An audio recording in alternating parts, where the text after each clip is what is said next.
So I just introduced you all to Livingstone's basic learning framework, and I provided some examples of how we can use this framework to help us define how learning happens both in school and out of school settings. And so what I want to do now is show you how this framework can also be used as a tool that we can use when we start to design these programs or these curricula that attempt to bridge these students out of school learning with their in-school learning. And so to do this, I'm going to use Kane's Arcade as an example.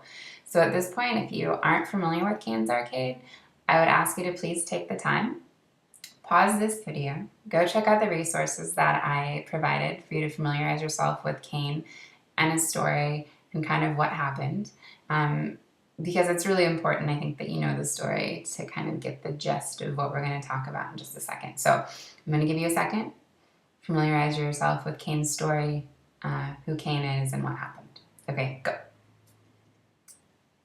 Okay, so we all know about Kane's Arcade at this point. So Kane builds a cardboard arcade. And what Kane is doing, arguably, is really participating in a self-directed learning activity, right? So it's self-directed because Kane has the primary agency, right? So Kane is driving the creation of the arcade. There's no one there telling Kane to build it. It's self-motivated, self-interested learning. And it's also self-directed because he's engaging with situational knowledge, at least more so than any pre-established knowledge, right? So Kane is learning things like how to put two cardboard pieces together to form a right angle. He's learning things like how much tape does it take to reinforce that right angle to keep it sturdy and straight. So these are the type of knowledge structures he's engaging with within his creation of this arcade. And even after the flash mob comes, right? Even after social media is kind of inserted in the equation and brings all these people to Kane's Arcade as customers and as players of his game, the learning is still down here in this bottom left-hand corner, right? Although it becomes a little bit more collective when we add more people and we add social media to the equation. So the question then is, right, and this is the biggest question I think on everyone's mind, is how can we tap into this, right? Like, how can we leverage this motivated, self-interested learning that many young kids engage in all the time outside of school, right? How can we leverage this and really connect it to what we're trying to do in our classrooms and in our libraries? So we're going to talk about this a little bit, and I'm going to show you how I think you could use Livingstone's model as a tool to help you develop these programs and these curricula that connect this learning out of school within school.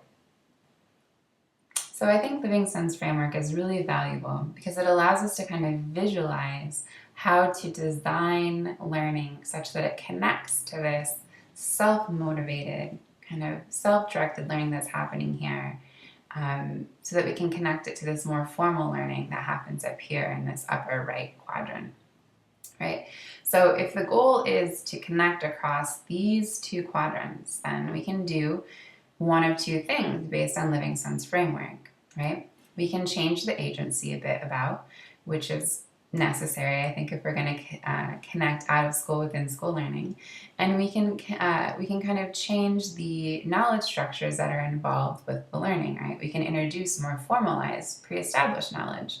So, for example, if the activity of designing cardboard arcade games is really motivational for students that are Kane's age, then maybe what we want to do is keep that activity the same, right? And just bring that activity up to this quadrant a bit more by inserting a bit more agency on behalf of the teachers, right? So the teachers start to design curriculum around building these cardboard arcade games. Making sure, though, not to eliminate the learner's agency entirely, right? Like continuing to allow them to build as they want to build, be creative as they want to create.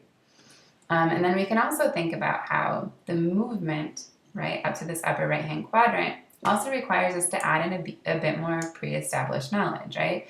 So it really becomes this process of thinking about It's almost like a recipe, right? Like a recipe for designing connections between these two contexts. So if you want to take something that works here and make it a bit more formal here, you add a dash of primary agency on the teacher's behalf, and you add a dash of pre-established knowledge.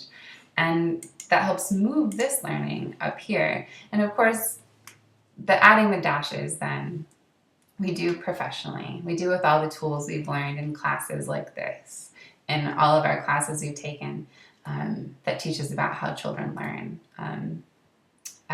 But we do it with care and intent, right? Because if the goal is to move from here to here, I think this framework can be really valuable. So after we add our dashes, right, of primary agency on the teacher's behalf and pre-established knowledge, then what we get is this really kind of nice connection, right? And I think the real value of Livingstone's framework is that these aren't dichotomous, right? They really draw attention, or they should draw our attention to recognizing that if we want to take this learning and really connect it to formal school learning, we have to be really, really careful that it doesn't tip all the way to the right-hand side, right? We need to make really, really sure. We need to make sure that our students maintain agency, right? And that a little bit of learning remains situational, because a lot of us learn better that way. And so I think that's the true value of this framework, and that's why I wanted to introduce it to the learning that's going on this week in this class, because I think if the goal is to design learning opportunities for young people that connects their out of school and in school learning, this can be a really powerful model to use. And of course, there's many, many more, but this is just one I wanted to introduce you to this week. So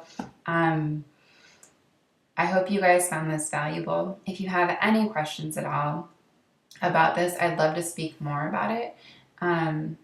I'm really passionate about designing programs and doing instructional design, so I'd love to speak more about this. There's no required discussion about this topic this week, but I did want to introduce this first because I think this can be a really valuable framework for looking at the rest of the content for this week. So please contact me with questions, comments, concerns, inquiries. I'd love to chat more on this. You can email me or tweet at me or whatever you'd like, but I look forward to talking to you guys, and enjoy the rest of the week and the rest of the content.